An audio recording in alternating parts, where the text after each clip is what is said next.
your big Hollywood sunglasses and light the torch, because it's cellar time.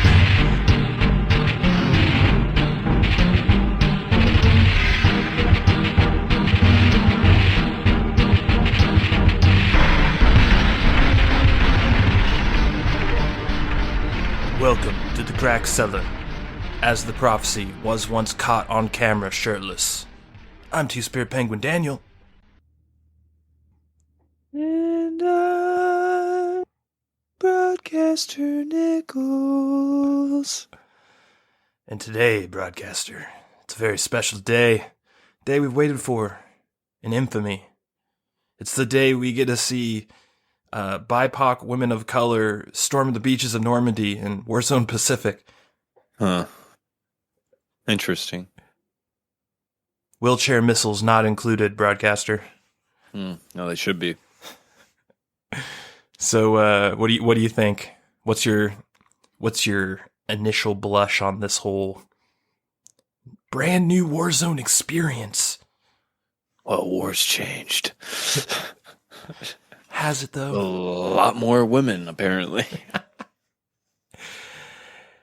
Just women everywhere. Yeah, it's quite astonishing. I actually went into a solo Vanguard only playlist just to try solo game once, and I was shocked to see that the default character it gives you is a bald black woman, and I was just like, yeah, World War II. I think there were a lot of those chilling, dropping out of burning down airplanes, crashing into islands. For sure, dude. No doubt. But let me tell you a little something about equity. Okay? Please do. You're not black enough. Clearly. You're too white. Too white. I am just perfect. So, listen to what I have to say. Are you trying to tell me that you got like the master gene in the family? Well, let's be careful. I want to use the word master. So your word's nor not superior. mine. I wouldn't use superior either. It's interesting. It's interesting to say the least. Yeah, so what was really interesting is seeing the game glitch in a way I haven't seen since like the late 90s of online PC gaming. Yeah, jokes aside, the game's running like shit right now. But what isn't running like shit right now? I mean, Halo's Infinite servers ain't any better. They're garbage, right? Well, they have the illusion of running smooth. But if you're even remotely competitive in shooters, your head's just fucking turning at most shooters' server connection nowadays. You're just like, you die around corners. Warzone's bad. Like, maps not loading in. You're just getting straight up frame skips. You know, it's pretty bad in Warzone right now. But I'm pretty used to that from Activision. I mean, that's how Verdansk launched. Verdansk wasn't pretty when it first launched.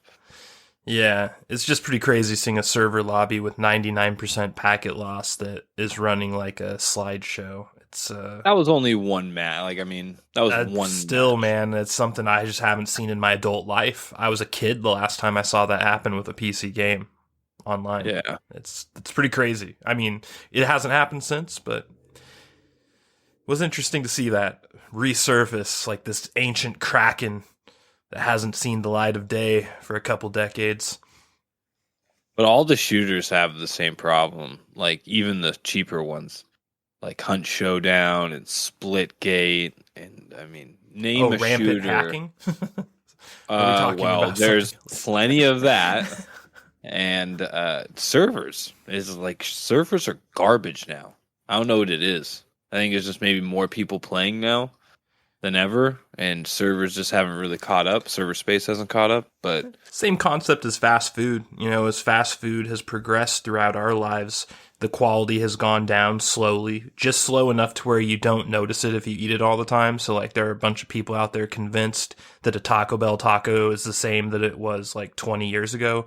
It isn't at all. Like, it's crazy. It's happening with these servers. It's the exact same thing. They're lowering their server investment just slightly each time so that it goes down steadily and slowly, and you just don't notice it and accept it as normal. It's pretty sick, honestly. It sickens me. And what also sickens me is the bait and switch on the anti-hack, which is like the only reason I wasted the time installing the game, and then I install it. It's like, oh no, it's just on the Asian Pacific servers as an exclusive because it's called Warzone Pacific. See what we did there? I get it. Asians cheat a lot. Whatever. I don't give a fuck. You told me that I was gonna have this shit on launch. Where the fuck is it? All right. Well, here I'm gonna play devil's advocate here. I think it's a sign of good faith, in my opinion, because they picked the most prevalent region in the world for hacking and launched it there. And the other thing is it might be the most prevalent for hacking in the world, but it's probably the least amount of public social bitching in the world because, well, they live behind a great firewall, so it doesn't really fucking matter. You're never going to really see their social media bitching to begin with. But for the most part, image-wise, if that thing fails over in the Asian Pacific servers and it's just nothing, they can quietly just brush it away, and never launch it over here, and people will never know how bad it was. Yeah. But if they launch it here first and it's nothing, they're going to get a huge PR flurry, and they're never going to recover from it. No one's ever going to take it seriously. That, and maybe, I'm not sure. I'm not really educated on where these cheats are coming from. The most prevalent Call of Duty and Halo, all the cheats that the professionals, streamers, and people that don't want to get caught use. I don't know where those exactly are coming from, but if any of them are made in America, then maybe that's also a reason. They don't want to give those people a chance. Yeah. I was just really hoping they were big braining it and they really were releasing it worldwide, but they said that just to get like all of the other regions' cheaters to go in without checking and get caught. But of course, that's not what happened. There is definitely no anti-cheat going down. I played a few matches today, and I have definitely seen at least one cheater. I think you saw at least one cheater last time we played together, so there's still cheating going on.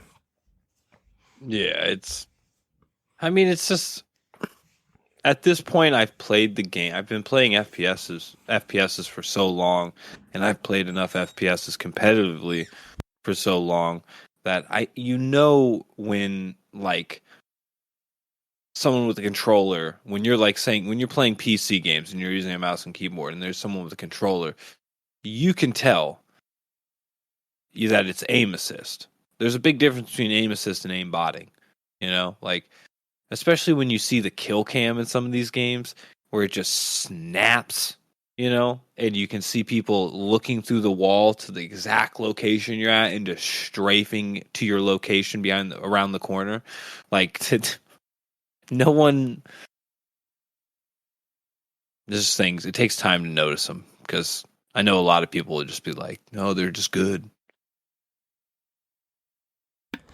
Yeah, the funny answer we always get from all of the clearly cheating streamers out there, it's always just like, no man, I just know this real secret technique where I'm just really better than you and I can just do better things than you and you just have to get better, Like, okay, that explains why your stream, clearly your camera's just jerking around perfectly with laser precision so fast that the human eye can't discern anything, just fucking headshotting people left and right. Like, yeah, sure.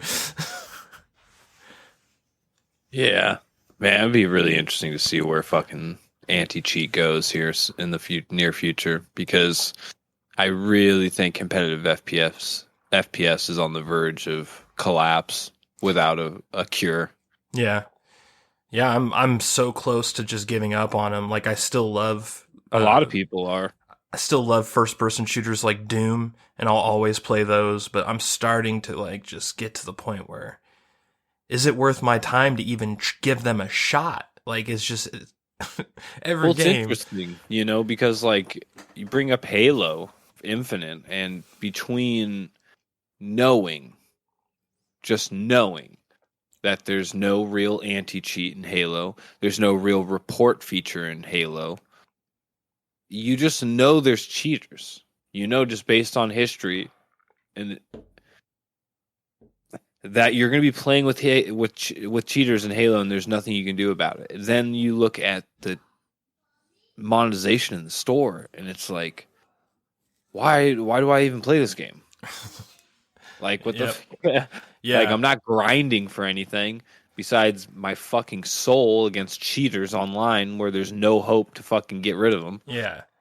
Yeah, like, there's no story, there's no progression. Like, with these types of games, it's just purely competitive. It's like, you know, if you were a basketball player and you just went down to the park and played pickup hoops on a day. Like, it's nothing, there's nothing in it for you other than just the activity itself and the competition. And if you can't trust the integrity of these games, it's absolutely pointless. And people more and more are seeing that. The backlash on the Warzone Reddit is proof enough of that. Like, I can't believe how harsh. I was thinking it was going to be a shill board when I first went there, and I was just like, that place is on fire right now. They are pissed about the anti-cheat being delayed and just the whole cheating situation in general in that game. So hopefully that attitude just keeps getting more pervasive. Otherwise, I think, like you said, this is a dead genre walking. It's just, it almost seems like the inevitable end, you know, like, for FPSs, because I don't know, it's so weird, man, because I feel like cheats weren't as sophisticated back when we were growing up, but they were still pretty widespread. I mean, every game had cheats. In fact, some games like infamously allowed cheats on certain servers, like Diablo, where they had their open BattleNet. Well, and what's crazy ironic about all this is that Battle.net, the original version, was actually created to stop cheating in online games. That's why it was created, why Blizzard created it, because they saw, like, all these online games. It was the Wild West, and everyone was cheating. And now Battle.net has some of the biggest problems with cheating in the industry. Yeah. It's like they gave up. It really and they're feels just like they're afraid to tell the public. Yeah. Well, I know for sure Blizzard has they don't like the fact they're forced to share their launcher with other Activision games. I know that for a fact because I've dealt with the technical support, the customer support on Battle.net, and it was always regarding non-World of Warcraft, non-Blizzard games. Like, I had to with Destiny 2 a few times before they switched to Steam. I had to with Warzone, Modern Warfare, Cold War, basically every non-Blizzard game I've had to have some issue dealt with. And there's always this sort of, like, disdain for the game that I'm bringing up. Like, you can just tell that the person I'm talking to doesn't like the game, doesn't like the fact they have to support it.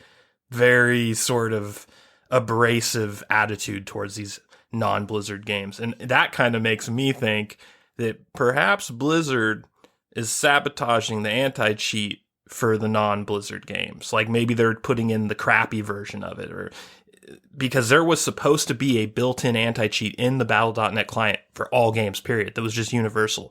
Doesn't seem to exist for these Activision games. I think that was probably just quietly taken out a long time ago. Like, I mean, that was an idea when Battle.net first came out. It's a long time since then. I mean, no, it still works for World of Warcraft. You can't cheat in that game. It's like impossible. You can look on the internet, you can research it, you can be like, World of Warcraft hacks. You won't find any. You won't find videos of it. It's just, that game's locked down like a button. How? It's supposed to be the That's the weird thing about it, man. It's supposed to be that Battle.net anti-cheat that's just universal in the client that only Battle.net games that are made by Blizzard seem to have. Very interesting to me, but I don't know. Maybe it's just those games are made differently and because they're made differently, they can't use the technology the same way. I don't know. I was going to say, it's probably integrated from the ground up from the development of a Blizzard game. That would make sense. Yeah, wouldn't it be crazy if the only reason it didn't work is because the fucking like Sledgehammer Games is too lazy to implement it? It's just there, but they're just not using it.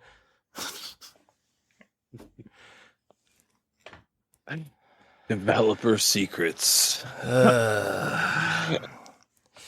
Yeah. What do you think about the whole walled garden thing with the Vanguard only playlist only having all the options, and like the standard version that has all the old stuff? There's only one mode for it, quads, and it's going to be on rotation. They won't let you really play it the way you want to. They're trying to really force you into the Vanguard playlist, where if you didn't buy it, you are at an extreme disadvantage. What do you think about that? I think it's an extreme effort to get people to buy Vanguard, one of the worst selling Call of Duties of all time, but it's not going to work. And I think that they're probably going to piss off me and a lot of their player base while they try to protest and not change that fucking playlist for months on end. And we're probably just not going to play it for that much, you know? Yeah. Just speaking purely. Mm-hmm. It's pretty sad because I've actually been looking at weapon tier lists just out of curiosity, seeing what's what right now in the meta. And they have basically balanced it. So 90% of the top weapons are Vanguard weapons. So even when you play outside of the Vanguard exclusive playlists and you can use the Modern Warfare weapons and the Cold War weapons, those weapons for the most part aren't as good. There are a few exceptions. So like you can still do the MP5 and the Cold War AK-47 are still top tier, shit like that. But 90+% of the meta weapons are Vanguard. On purpose. It's all on purpose. I mean, it's all pretty transparent too. Like, I mean, anybody that's above the age of 16 that's seen a few years of monetization in their games, like, knows what's going on at this point. You know? Yeah. They get the drift. And it's just dirty. They're just fucking us all. And that's why I think there's a collapse coming. Because everybody's getting fucked. And everybody feels like they're getting fucked now. I mean, everyone doesn't like what they're getting from the battle pass now. No one likes the prices of fucking cosmetics. No one likes the amount of content they're getting overall throughout the 1 year or 2 year cycle most games have, it seems like nowadays. You know, let alone the day one launch,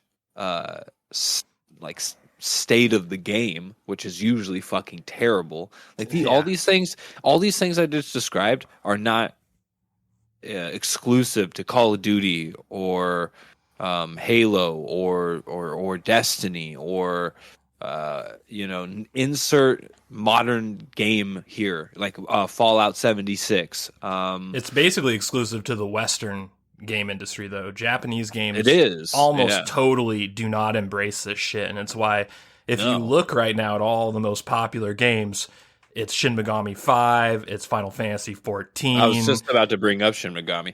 Like, Shin Megami is actually, it's great because I barely play RPGs, so I feel like I'm just being a boomer. But when I play when I'm playing Shin Megami Tensei, I'm like, wow, they're making like real RPGs again. And I'm like, no, maybe I just haven't been playing real RPGs. You just have to look hard to find them, and they're few and far between. Like the last not Persona, but Shin Megami 4 was actually a portable game exclusively. It wasn't even released on an actual PC or consoles. So the last full-fledged Shin Megami was Shin Megami 3 Nocturne. That was released a long time ago. I played that when I was in college. Wasn't it? Yeah, that was a PS2 game I played in college. It was a late PS2 game, but it was still a PS2 game.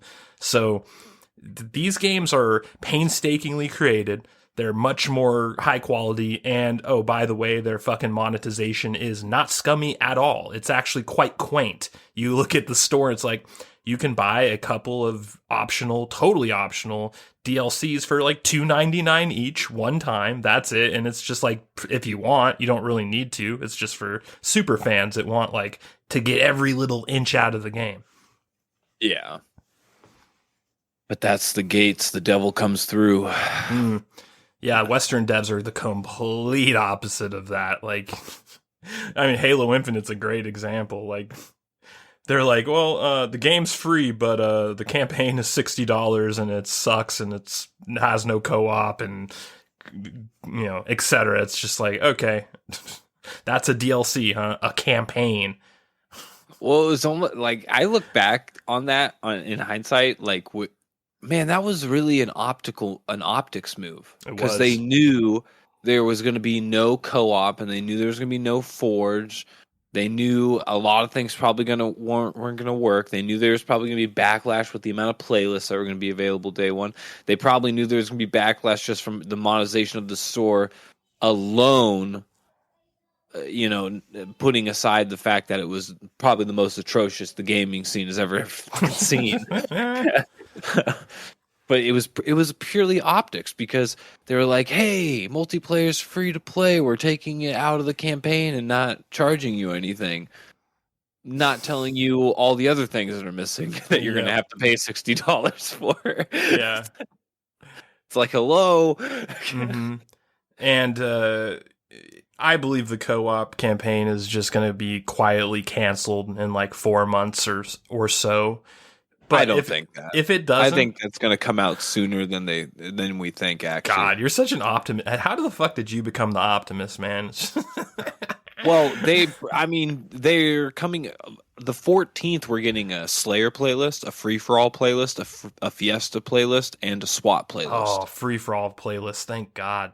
Yeah, so they're making progress fast. I did not. They previously said we weren't going to get a Slayer playlist till January. So they're making pretty good speed. So maybe they were just doing that to look good. So I'm going to hold my breath and see what else they got in store for us. But so far, the fact that we're getting that in 3 days is pretty cool.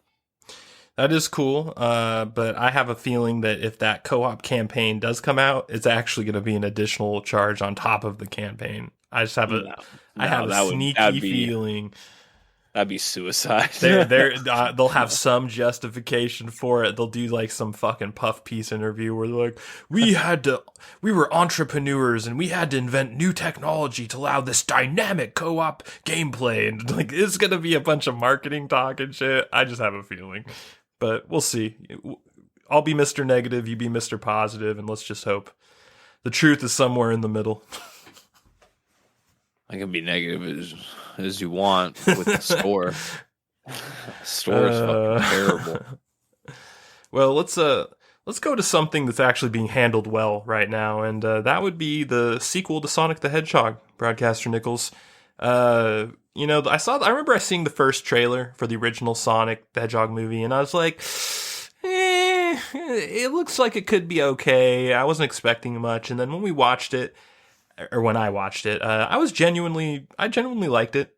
I was surprised how much I liked it. It was cheesy, yeah, but it like played all the right strings for me as a kid that grew up with Sonic and the Sega Genesis and all that shit. And I thought they handled it really well, especially Jim Carrey, who... that guy's a fucking psychopath in real life, and I hate almost everything about him in real life, but god damn it, I swear he's one of my favorite actors of all time, and every time I see him as Dr. Robotnik, I kind of gel up a little bit. Like, he is just the man made to play that motherfucker. And in this new trailer, it's just like, you can see it as light as day. Like, he is fucking Dr. Robotnik, and I can't believe anyone could like possibly not like his portrayal of Dr. Robotnik. Well, it's pretty cartoony, which not it should be. But yeah, I mean, I think the movie is. I mean, it is what it is. I can't really take it seriously. I don't really get psyched up for these type of things anymore. I think what really it is I do not like CGI cartoon type shit. I never watched any of the Pixar movies. Like after they turned Toy Story, like once Toy Story 4 happened and most of it was like polished CGI, it just it killed me. Well, it was always CGI, but I know what you're talking about. The style changed. Yeah. They started using lens flares and shit. J.J. Abrams was an executive producer on Toy Story 4. Was he really? No, it's a joke. It looked because it looked like Star Trek movies all had shitloads of lens flares, and Toy Story 4, because I have a daughter that's 4 years old, she has seen that movie many times, and I've noticed that movie had a shitload of lens flares for no reason. It's just like they just decided to go like big money on it. Yeah, so maybe it's just that my brain just doesn't really jive with that type of stuff. But overall, I was kind of impressed with how the first one did turn out. I was like, wow, this doesn't suck. Nah, it wasn't bad at all. Jim Carrey, I don't know. That guy makes me think he's, I don't know, dude. Sometimes I think that guy has bodies buried somewhere. Oh, he probably does. The guy's a fucking nut job in real life, but yeah, guy's sus as fuck. But man, I can't deny the fact that he's like the star of like 10 of my favorite movies. It's just like I hate him, but I love him. It sucks. Little footballs. Finkel is Einhorn. Laces out. So taking place in Seattle. Did you notice that? Space Needle. And they show some scenes in Seattle. Like I've been in the spots they filmed in. I did not notice that. But you know what? That should be interesting. That's dope because my favorite character in all of Sonic was Knuckles. So him coming down Seattle is appropriate in this time right now because we need Knuckles to come down. Punch some sense into Seattle. Knuckles is here to deal with the homeless problem. Oh man. Yeah, it's funny too because the Death Note live action movie, which wasn't horrible, wasn't good either. It was just like it's one of the best live action anime adaptations I've ever seen, but it's still not good, which is really just a sad commentary on live action anime adaptations. They just all suck for some reason. They can't figure it out. But one thing I did like from that Death Note was that it was filmed in Seattle. And they actually had a lot of scenes in like famous spots, like the pier, like the giant Ferris wheel on the pier and shit like that. I'm hoping that Sonic kind of does the same thing. Make it more interesting for us specifically because of where we're from. Oh, well, if it's in Seattle, they're definitely good. Dude, if they don't have a Knuckles and Sonic's fight on top of the Space Needle, I'll be raging, dude. I'll be like, fail. I hope they go to the stadiums too. Like they go to they've like fuck fucking those stadiums, dude. There's way cooler spots. Like you go underground Seattle, fight the homeless. You know. Oh, they could go underground to like the original Seattle that got burnt in the glue fire or whatever. Yeah. They could. Where else could they go? They could do the Jimi Hendrix building. They could do Pike Place. You go to White Center and get shot. Yeah. Oh, moving man. on. But this trailer, the second trailer, is a lot. This is why we better. don't get sponsors, man. This is bullshit. I've been talking to you about this. I'm sure Black Rifle Coffee is just lining up to sponsor us as we speak. I'm gonna check my email as soon as we're done recording. Dude, that'd be dope, dude. But this trailer is a lot better, don't you think? Like compared to the trailer for the first Sonic. I couldn't really remember the first trailer to the first Sonic. But it was pretty hum-hum. I think it's just because there's Sonic and Tails, and even though the Tails intro was pretty meh, I have to say, but. Well, they nailed the airplane, and like that scene where Sonic first meets Tails, that's literally the opening scene from Sonic 2, the game. Yeah, like the game starts with them on the plane and Tails flying Sonic up. So yeah. I think that's really cool that they just understand like the heart of it, and that gives me hope just on a broad level. Well, if you really want to go into the psychology of like getting new generation of kids into this type of stuff, is that it's like the parents are the real target because the parents are the ones that know Sonic. They'll be like, yeah, I want to bring my kid to a Sonic movie because I grew up playing Sonic and I want to like get my kid to fucking like Sonic, you know, that'd be cool. And then they'll ask to play Sonic, and then I get to show them my dope ass games, you know, that type of thing. So if they don't market it to the adults, then they're gonna fail. I mean, it overall has to be a kids movie, of course, but yeah, and I'll tell you right now, Nickelodeon makes a huge mistake on a daily basis by not doing what Paramount Pictures is doing with Sonic. Nickelodeon just released an Are You Afraid of the Dark reboot, which that show is iconic to anyone my age, anyone who's in like their mid to late 30s, even early 40s. Are You Afraid of the Dark is like this iconic Snick is what they called it actually, show from back in the day. They make this reboot and they make it for kids. They make it for little kids, like teenagers, which is what the original was made for. I get that, but no kids today give a fuck about Are You Afraid of the Dark. People my age do, so make it for me. And they're not. They're making it for little fucking kids, and it's stupid. It's brain dead. And Paramount, they've seen through this little wall of fog, and they've found the right path, in my opinion. Yeah, it's weird because, you know, growing up, there was a channel that did this really successfully. It was Cartoon Network. Mm-hmm. They made Adult Swim. And Adult Swim was kind of like the adult hour. Like, in hindsight, this is kind of weird of me explaining this, but in some weird way, it was the prototype to what a lot of these channels should be doing right now, like Nickelodeon, where you're saying, you know, they have all this content, but the audience is older now, and they're still trying to be a children's channel. And it's like, well, just pull something off like Cartoon Network did back in the day, and have like an Adult Swim thing where these shows like Are You Afraid of the Dark can actually be tailored and marketed towards a more older audience, their original audience, you know? Mm-hmm. It's this weird thing where they think that, like, no, we're not going to keep our audience that we had hits with. We're just going to keep recycling new people in like we're the fucking NFL drafting out of college. That's what they think they're doing. But it's not the case. Like, you had, you caught lightning in a bottle in the 90s, Nickelodeon. You had all these iconic shows with my generation of kids. You, like, Kenan Thompson on SNL, he comes from a show called All That, which is basically like the kid version of SNL that was on Nickelodeon at the same exact time as Are You Afraid of the Dark. All those people that like All That and Are You Afraid of the Dark, they're all fucking old, and no fucking kids today give two shits about anything that you want to make for them like that. Like, it's just like you're crossing the streams. Never cross the streams. Just you can't fucking do it. You gotta, if you hit big, if you hit gold, and you get this huge fan base, you need to play to that fan base as long as you possibly can until they're in the grave. Then, okay, maybe if you still exist at that point, you try and hit the reset button. But it's just not a smart strategy, in my opinion. I don't even understand how Nickelodeon stays afloat. No kids today like Nickelodeon.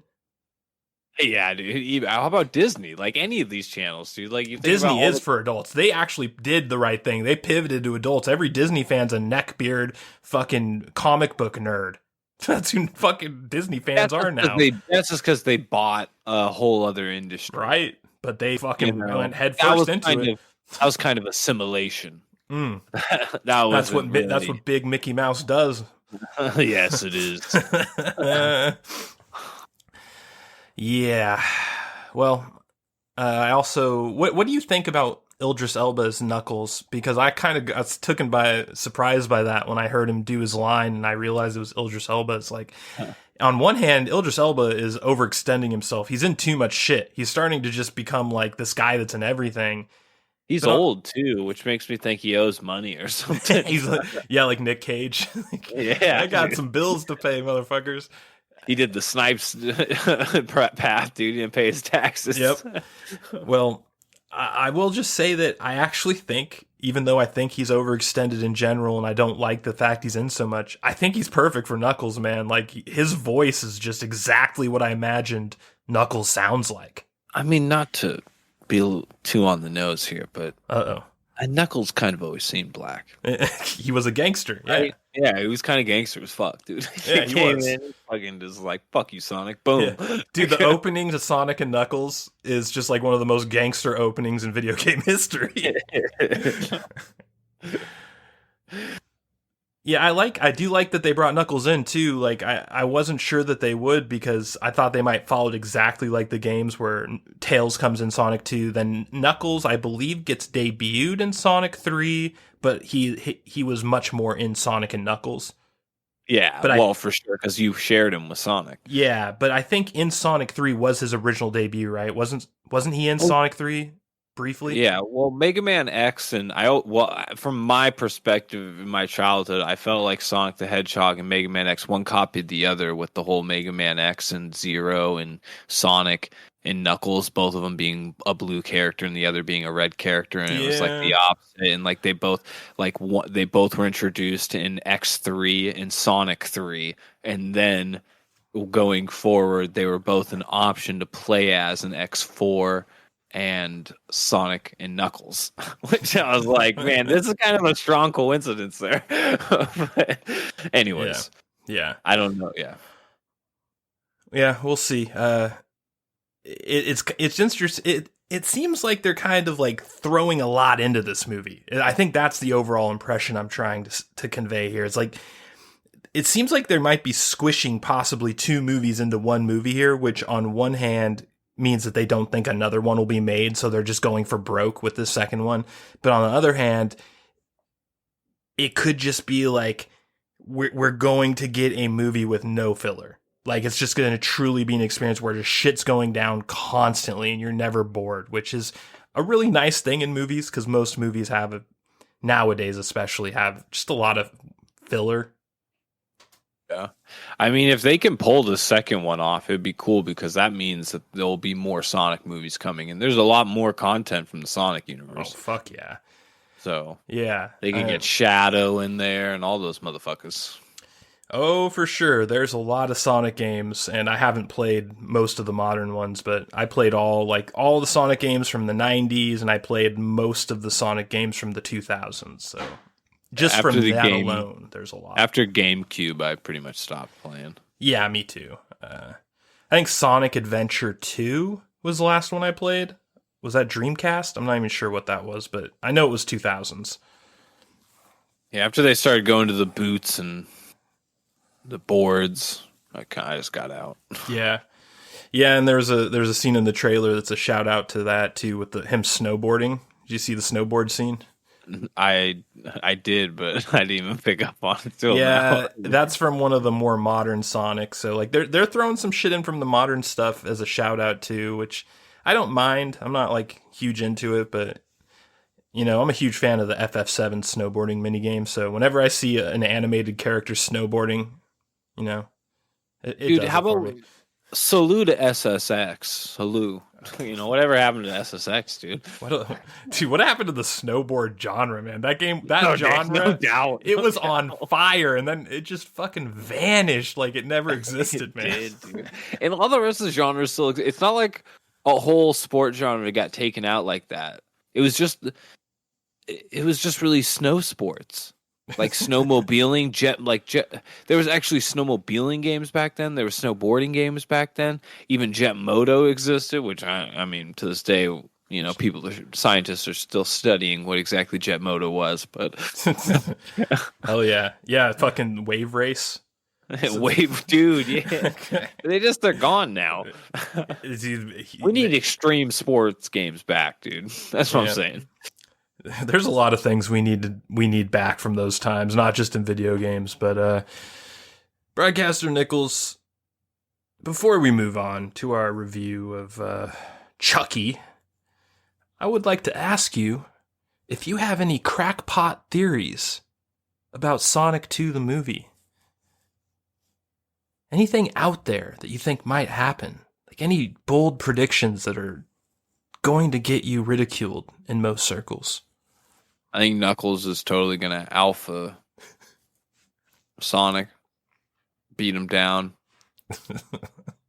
make him feel inferior, and then take Tails as his bride. Yeah. Well, I think Tails is going to come out as Sylvester the Molester. What? And things are going to get real weird, Broadcaster. Who's Sylvester the Molester? Broadcaster Nickels, are you ready to get to our review? Whoa. Rewind. Let's circle back here real quick. We'll circle. What is that? Jen Psaki says we'll circle back to that later. Yeah. We'll circle back to that.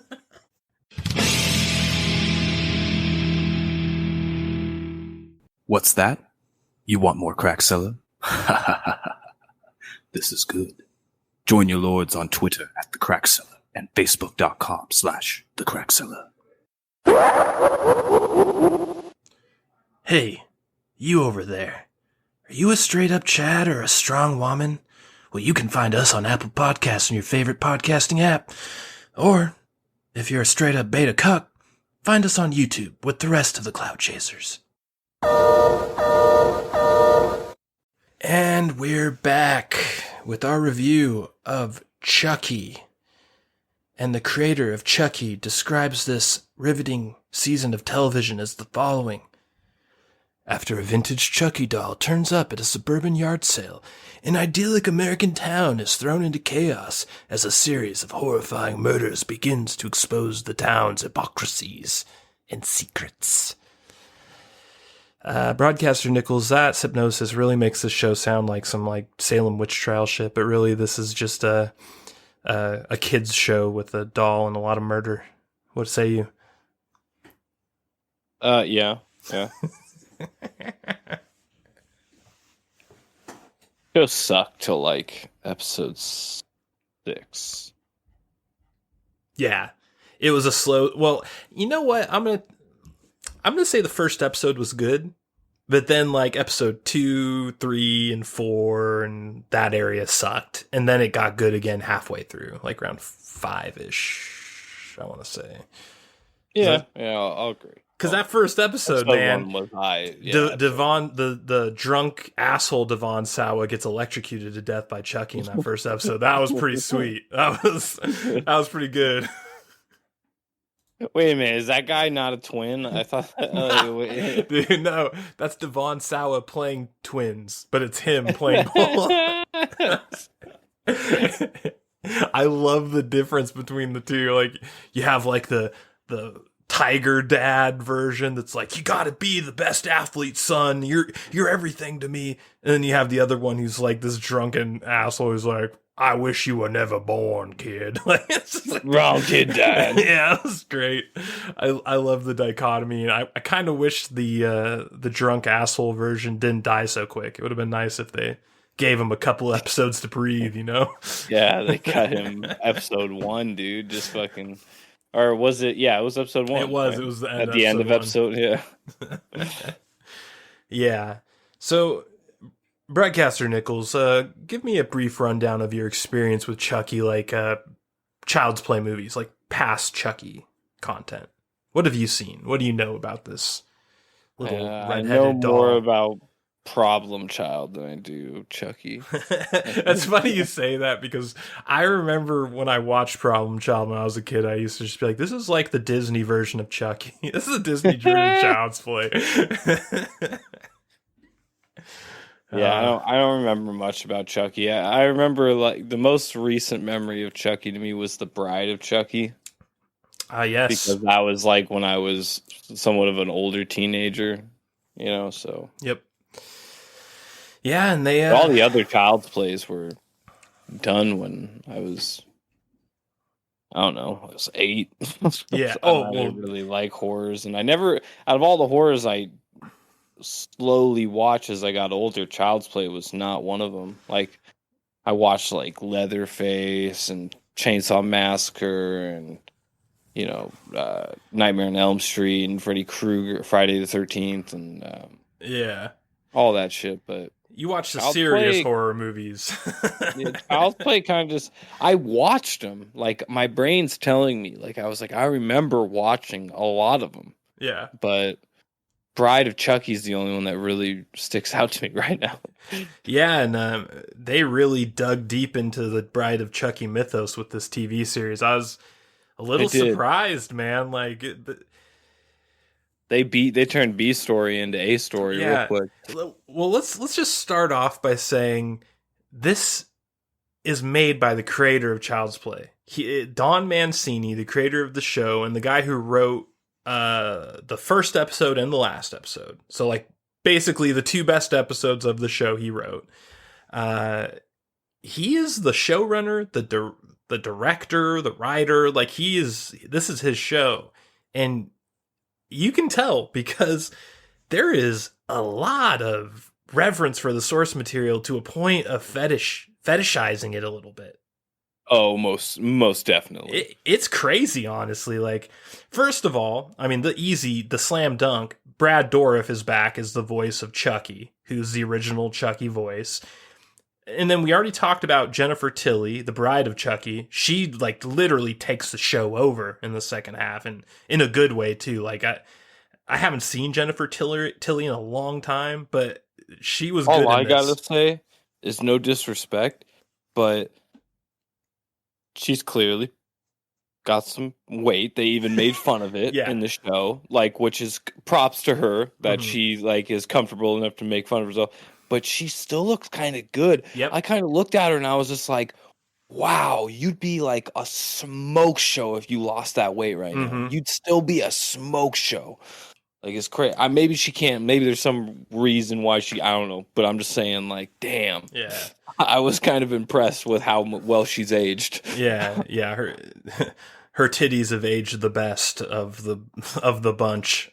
She has an ample bosom and ample bosom, and it's on full display most of the show. There's another T-shirt. So we got the original Chucky, we got the original Bride of Chucky. It goes way deeper than that. The original Andy is in this. Now that, I think, if I had to say the biggest shocker of this entire show, it's definitely seeing the original fucking Andy grown up as a middle-aged man. My favorite part. That's why episode 6, I said episode 6 is when it got good. I was like, dude, we're part of the U.S. Census Bureau. You mind if we go in? I was like, dude, this is fucking awesome. Hell yeah. They had, what's her name, too? The babysitter or whatever. No, not the babysitter. The stepsister from Chucky 2. It was a stepsister. Okay, so they got the original Andy from all the original Child's Plays. Then they got the stepsister from Chucky 2. Then they got the fucking Bride of Chucky. The only thing they're missing is the Chucky 3 kid, which I don't even know if that guy's still alive, but I don't think most people like Chucky 3. I think that a lot of people disliked it, so that's probably why he didn't. It'd still be cool if they got him in there to make like the Triforce. Yeah. Album. They're like the original kids team up. They're like, nah, dude, we're ending this. Yeah. But dude, the fucking, it's like, you made me do this, Andy. It's just like, doesn't even hesitate, just pulls out his Glock, just fucking boom. It's like, what if the family says something? No one's gonna believe them. I'm like, damn, Andy's hard, bro. Yeah. Totally. Yeah, the child actor who played Andy, who's in this, he's a pretty decent actor. Like, I really bought his role. He has like this sort of weird, soft-spoken voice of like someone that like sounds like they're harmless, but they could just murder you in 0.5 seconds. Yeah, it's like who's the guy that plays Riker in Star Trek? Jonathan Frakes. Good call. He kind of reminds me of Jonathan Frakes and who else? Man, almost like they almost had like a Scully and Mulder vibe going on. Yeah, for sure. It was totally a Scully and Mulder vibe between the stepsister and Andy. It's like, that was one of my favorite parts of the entire show. Just like that whole thing was just awesome, beginning to end. And I think is that the first? Is episode 6 the first episode where they appeared? Is that? The intro is them. So yeah, then I agree with you. That is when the show just like immediately takes off, and you're just like, this was a good show. Because there were a few moments, episode 3, episode 4, where I'm just like, I don't know if I like this. Yeah, like they weren't like terrible television, but for me as a viewer, like coming back, like I'm expecting like something cool for me and Chucky. Like episode 6 is where it got good for me. Like I was like, all right, I immediately could tell that was the original Andy. I was like, oh shit, fucking doing some Men in Black shit. I was like, all right, this is a good concept right here. Like before it even played out, I was like, this is a strong premise right here. Yeah, well, it's cool too because Don Mancini has to be the reason why all these original people are in it, because you know that if this was just like let's take Cowboy Bebop as an example. You know, if this was just like an upstart group recreating something from the past, they would have cast John Cho, you know what I mean? Not the original actor of Andy. Like the guy he's not a huge actor, right? Like he's in the cellar a little bit. So for him to get this role to play himself, you know that there were like 15 actors lining up that are all bigger names than him that would have taken this role in a second. And Don Mancini said, no, I got the original Andy right here. Yeah, they might be, you know, I mean, that was a long time ago. They might know each other still. They might be boys. And he's trying to help. One of them was trying to help the other one out, or maybe they just saw a vision. He's like, this is the time for you to come back and reprise your role, dude. Yeah. Well, I don't think Jennifer Tilly acts much either anymore. So there's this, as when we're going back to like what I said about the fetishizing of the original version of this, it's just, you can tell that this is a reverence that borders on absurd for the source material with the way it was cast, by the way it was written. I know that you're not. It would be. It is, to yeah. be honest.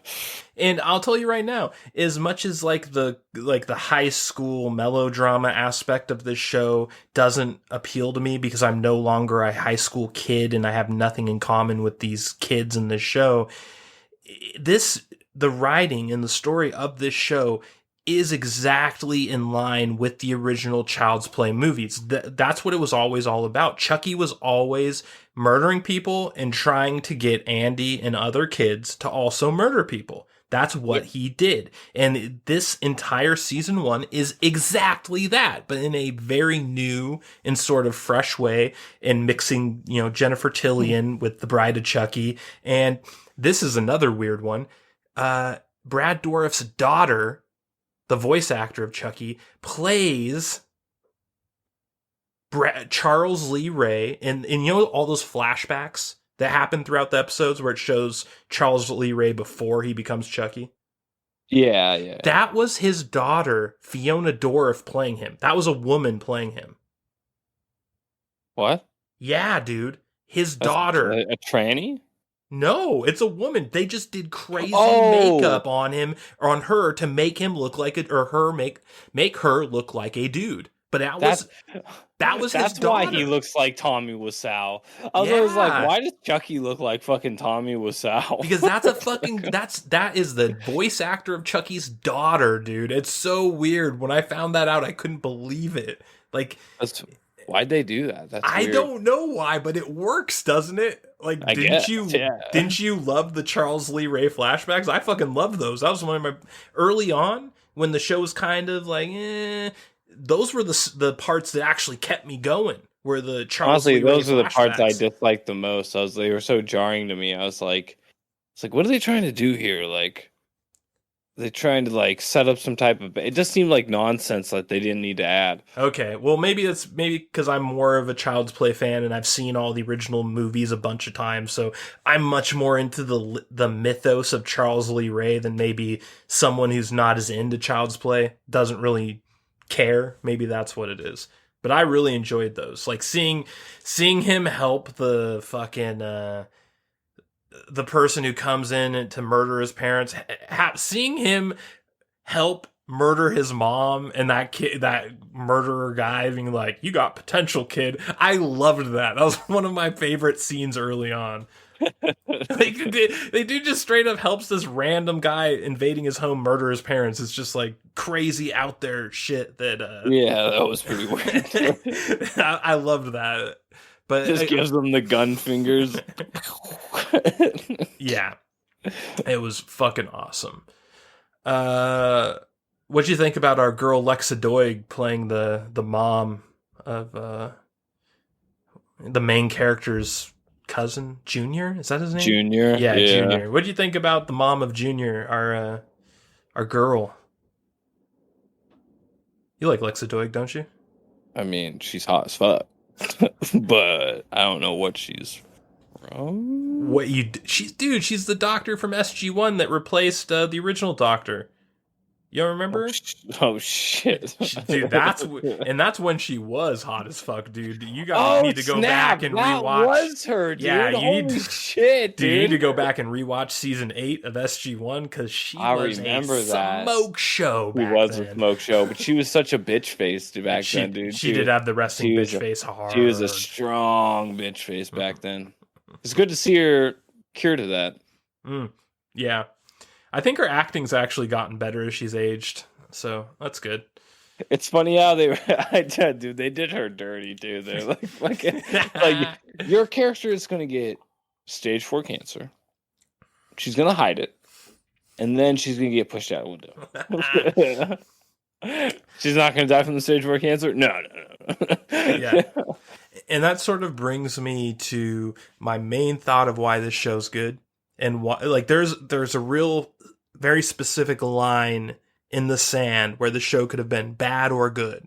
And it would have been bad if the kills weren't there, if the blood and the guts and the gore wasn't there. And that's what I was afraid of when I saw USA Network and Sci-Fi Channel behind this. I was like, oh, fuck. But I have to give them fucking credit. Every single episode, even the bad ones, had a kill, and they were all bloody and they were not censored. Like these were horror movie kills in every single episode. And, you know, I'll say that Lexa Doig's death, while dramatic and awesome, wasn't the most gory, but the dramatic impact, the mental impact on Junior, having her corpse fall on the fucking window of the car that he's sitting in, made up for it. Like, there were just some really good kills in this show. There were. Dude, personally, I loved the fact that they did reviews of the kills at the end of the series. Oh, that was great. That reminded me of Deadpool. He's like, let's review.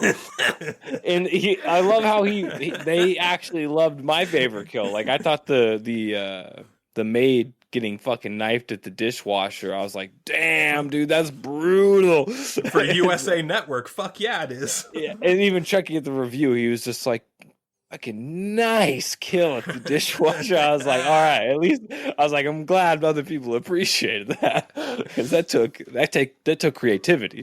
Yes, it did. But yeah, the kills were awesome. I think what I was most disappointed in, as far as kills go, is that they didn't kill any of the kids. Yeah, none of the kids got taken out, especially how cavalier they were with Jake trying to kill Lexi. And then they'd be like become almost like best murder solving friends at the end there. I was like, all right, well, it doesn't really make sense. Like in a real world situation, that bitch would have not let that go and would have turned him into the police immediately after the whole situation was over. Well, but the other thing I did appreciate, which was, I think, the unsung like undertow of the storyline, where all the kids were all the toddlers were fucking evil. Yeah. All the kids that Chucky like pretty much confided. He was just like, yeah, I'm gonna go kill this bitch. You want to come? She's like, nah, I'm tired. It's like, what? Wait, whoa. And then there was like the other kid who's like at the party. He's like, hey, where's Lexi? He's like, she's probably fucking that other guy upstairs or whatever. And he's like, well, at least she's gonna die doing what she loves. And he's just like, yeah, whatever. Like some real Children of the Corn shit. Yeah, no, dude, for sure. And it came off very humorous, and that's kind of the Child's Play was a real serious horror movie in the 80s when it came out, it kind of sort of tried to pioneer the subgenre of horror comedy.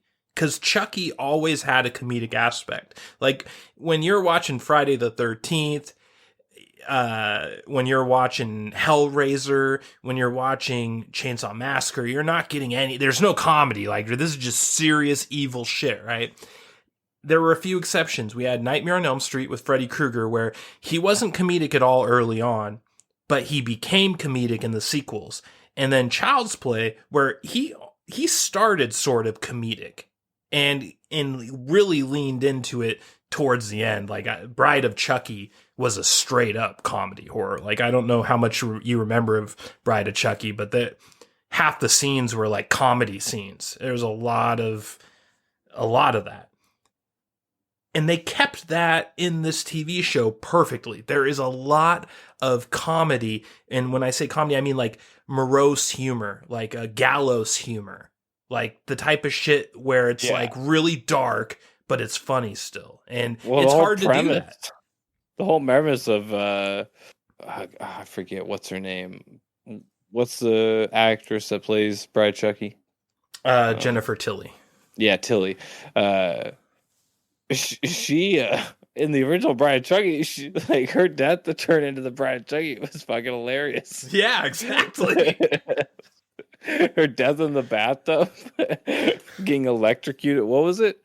She got electrocuted by did she do it, or doesn't she do it herself in like some ritual, or is it by accident, or is it both? Like, she's being set up for a ritual to be turned into the bride. Yeah, it was something like that. Oh yeah, but it's a comedic take, and they lean into the comedy, and they could have gone a different direction. They could have made it like emo drama, like fucking Twilight style, where there's like a bunch of crying teens talking about their problems. But they kind of, like what you just said about that party and like some of the shit is just like, they sort of leaned in a lot of ways to the comedy aspect, where they could have really gone down a different road and it could have been way worse.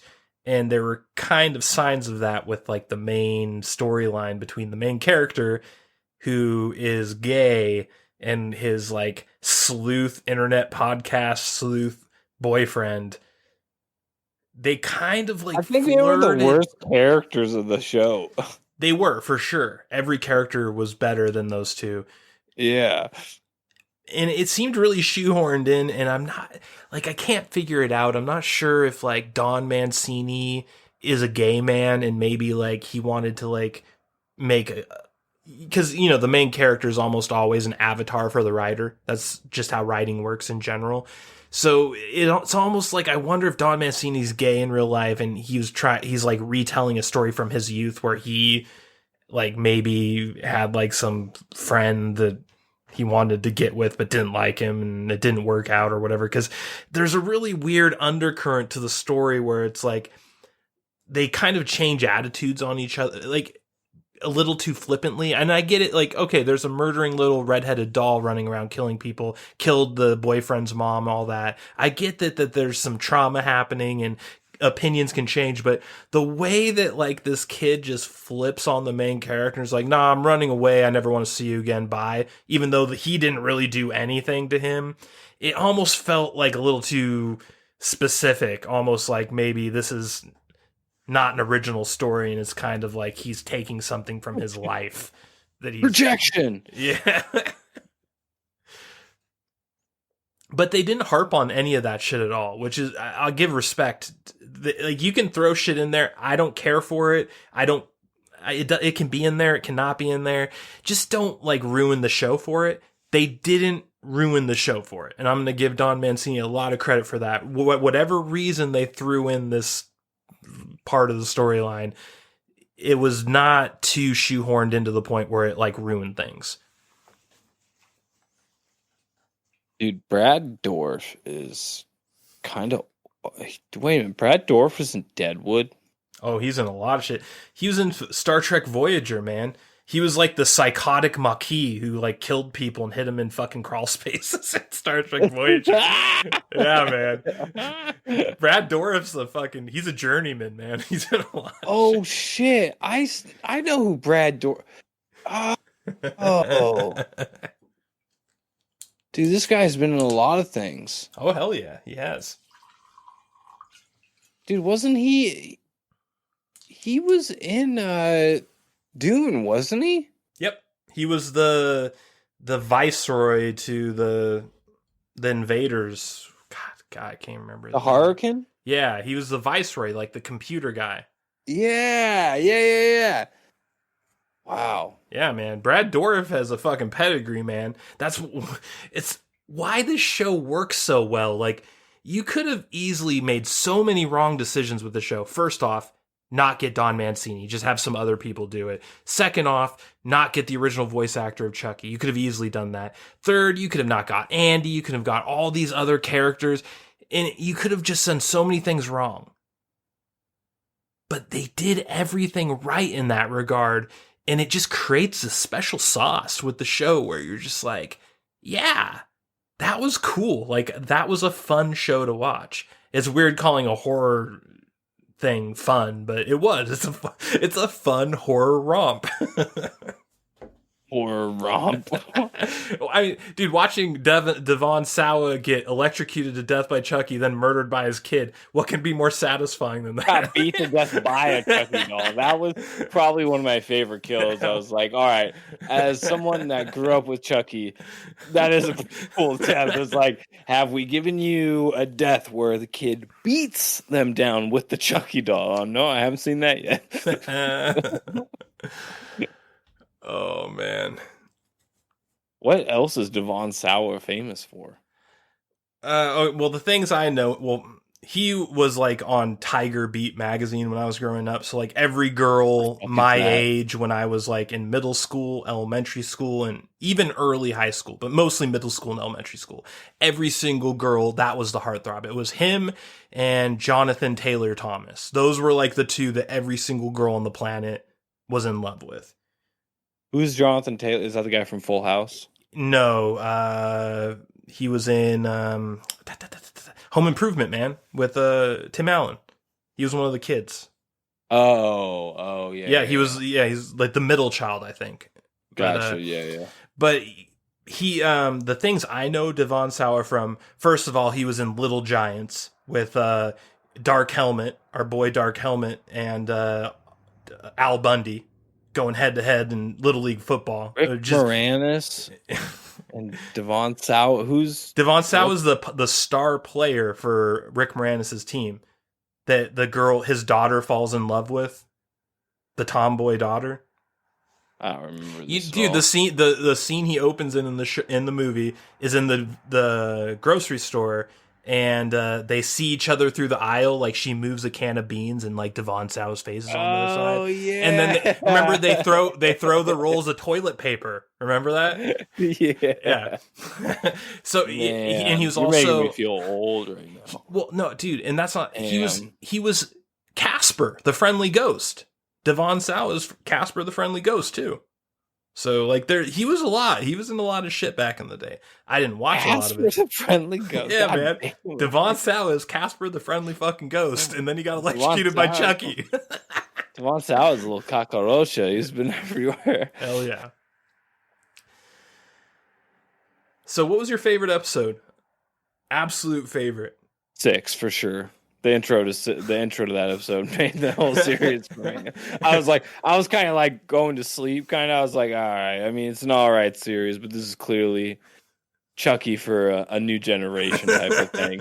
And then the intro with Andy and the stepsister. That was too cool. They're like, yeah, part of the U.S. Census Bureau. We might have to step in. Actually, we're about to have dinner. Oh, don't worry, it'll be real quick. Is there just like regular questions? He's like, any new dolls lately? It's like, what is this, like strange accidents, murders, anything? What kind of questions are these? It's like, she's like, well, we have to ask. Yeah. Cape Queer. That's the name of that episode. Favorite episode's Cape Queer, Broadcaster Nickels. Hey, man. That was a good episode.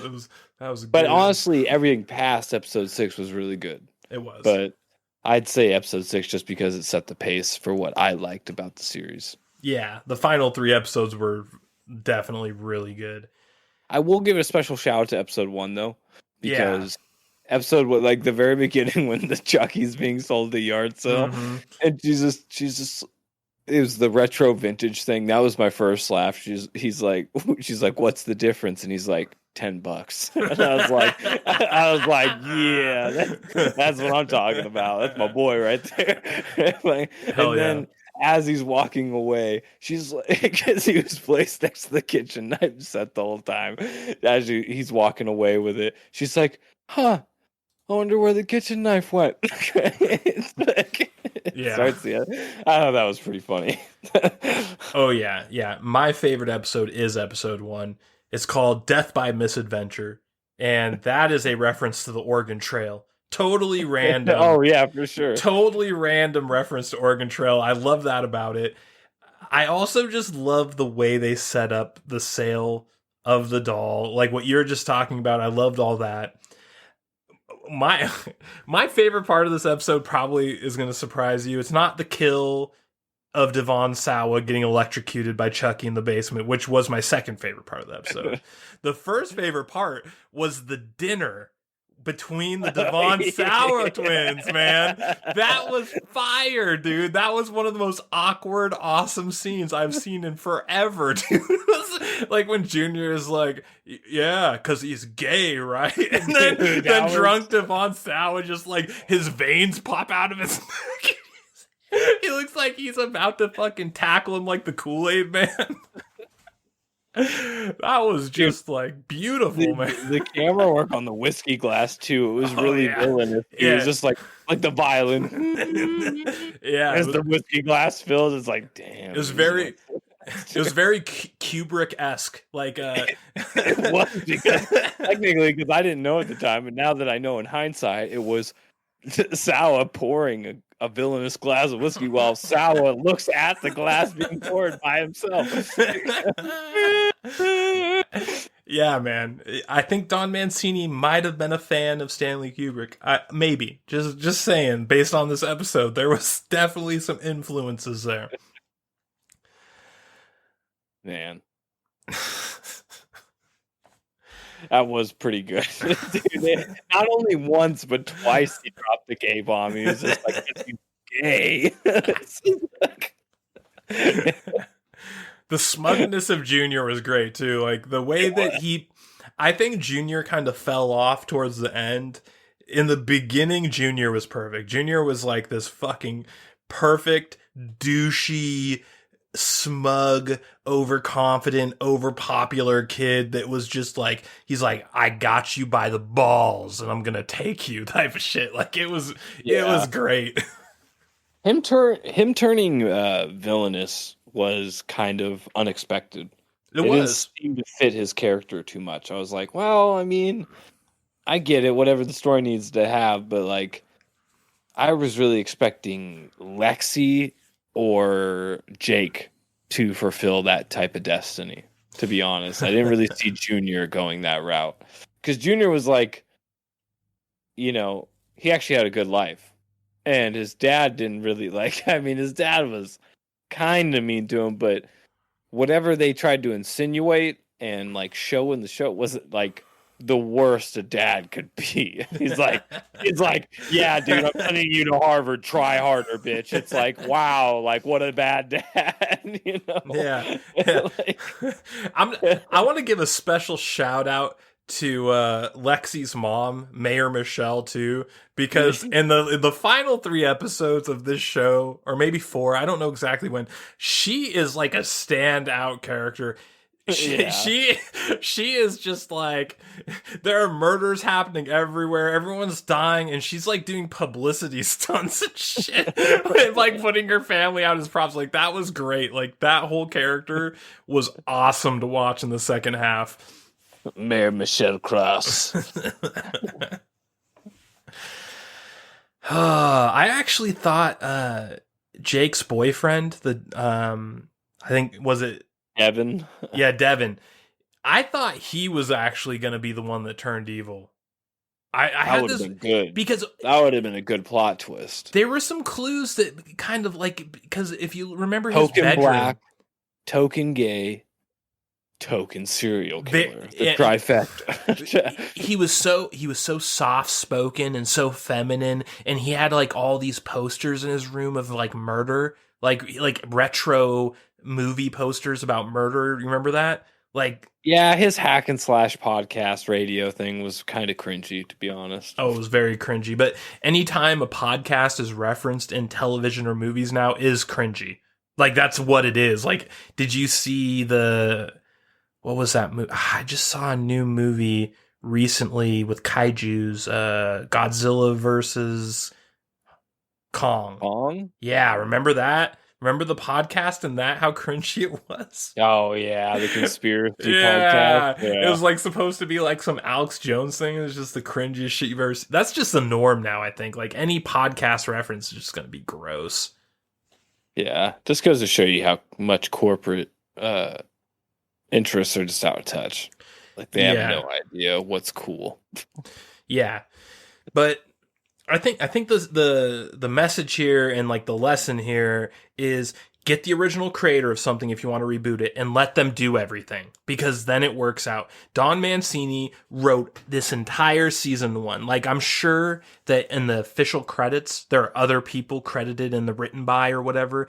This was written by Don Mancini. It had a very specific arc that was specifically written through all the way. You can tell that how coherent it was. There was not like, oh, I'm going to take a different take on this episode. Like, there was none of that. Like, when you really look at it in retrospect, this was a long ass movie written by one person, and it was Don Mancini. Yeah. Yeah, and I feel like that's what all great series nowadays do. Mhm. Like, it's one giant long script that then they cut up into episodes. Yeah. Like, it's a super movie cut up into episodes. And dude, honestly, I went into Chucky kind of thinking, do we I don't really want to watch this. How could you not? Is this a review? Like, really am I going to have any energy to even want to talk about this? Like, I actually had really low expectations for this, but now after I watched it, I was like, I'm kind of psyched for the second season. Like, when I saw Jennifer Tilly? Yep. Tilly come back and reprise her role, and then at the very end, the cameo of the actual Jennifer Tilly Bride of Chucky doll coming in doesn't make sense to me from a logistical standpoint. I'm like, all right, this show's kind of going all over the place now, but it kind of psyched me up. I was like, all right, the show kind of doesn't take itself seriously and it's kind of fun. Yeah. They do not forsake the comedy, and they embrace it to a point where it makes up for the small missteps they make along the way. It's perfect. Yeah. Like, the way they did it is perfect. Yeah. Like, while you're thinking, like, what the hell's going on? This doesn't make sense. They're, like, making fun of that notion itself. Like, exactly. She appears in the back window. She's like, well, it's kind of weird and there's complications, but don't fucking worry about it. I'm here now, bitch. Yeah. All right, Broadcaster Nickels. As you know, here in the Crack Cellar Podcast, we have a very serious, very stringent, scientifically measured rating system known as the Nick Cage rating system that you yourself birthed through your birthing canal of mind magic. I wrote a napkin at a Starbucks. On that scale, Broadcaster Nickels, what do you rate season 1 of Don Mancini's Chucky? Salute to the Don. That's all I'll say right now. Next, I'm gonna give it a Con Air. It was good. It was a solid piece of television. I would say that episodes 1 through 5 were 2 through 5. 2 through 5, yeah. Episode 1 was fucking awesome. Let's get this straight. Episode 1 kicked ass. I don't know why I'm lumping it with 2 through 5, but 2 through 5 kind of like it slew down a little bit. I get what they were trying to do, Yeah. It was like the kids part of the show. They're trying to establish character depth. I get all that. Yeah. It wasn't terrible television by any means, especially for USA. If and for 2021 too, like for sure. Like if I was a young kid watching cable television, and I don't even think young kids do that right now. Hell no. But I'm just saying, like for some reason I was sitting in front of the TV and I was like fucking USA, and I started watching. I wouldn't be too unimpressed, you know. And then episode 1 in the last 3 episodes really solidify the potential of Chucky as a medium coming back, you know, like an IP coming back. So I think it deserves Con Air because it really like I want to give it a rock where it was just like, you know, in my head would be like it had some serious faults. You know, I think Chucky as a whole was pretty. TV series 2021 was rock solid. It was a rock solid series. Yeah. Which I did not expect at all.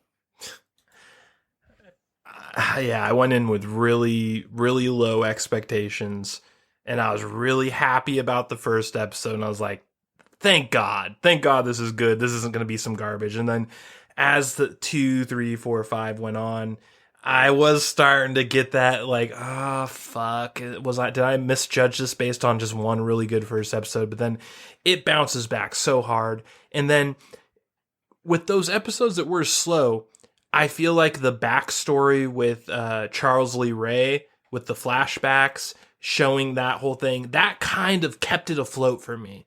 Like, those were my favorite parts of those slow episodes. Like, what we already talked about, like, seeing him help the robber kill his mom. Like shit like that. I call that the Room flashbacks. Yeah. With Tommy Wiseau. Sort of had a Silent Hill vibe to it a little bit. It was good. Like, and knowing that his daughter, Chucky's daughter, played him as the 80s coke addict murderer version. There's just something special about it. It had a special sauce to it. I loved all that. That whole thing was great to me. My least favorite parts of this were the high school drama and that's it. The high school drama. If you erase that from it, it's a perfect show for me. So, well, I will say one part of the high school drama was Lexi making fun of Devon Sawa getting electrocuted at the party. Dude, that was when I saw that, I was like, these kids are evil. Like Chucky needs to murder all these fucking kids. I forgot about that. That was fucking epic as fuck. You're right. That was great. Dude, it was so brutal. It was like the acting was a little too good. You know what I mean with Lexi? Yeah, like it's almost like she was a little too into it. Yeah, yeah. I'm gonna give this a Con Air too. I'm gonna say it's kind of a weaker Con Air, but it's an A- for sure. Yeah, it's good. It has some flaws, but it's just like. You just think of how bad it could have been, and you're just like, fuck, we dodged a bullet there. Chucky dodged a bullet. We have a good, decent show. In so many different ways, too. It could, That's exactly. The crazy thing. When you really think about it, you're like, wow, this dodged a lot of bullets. A lot. Yeah, it's like Neo in the Matrix dodging bullets, and let's hope Neo in the Matrix can dodge those same bullets in a few weeks. When we watched The Matrix 4. Is that coming out that soon? Dude, I think it comes out in like a week, man. I think it's like a week from now. Are we going to go to the theater and watch that just drunk? It is upon us, Broadcaster Nickels. We should just get shitty and go watch that drunk. Yeah. And with that, we will close out.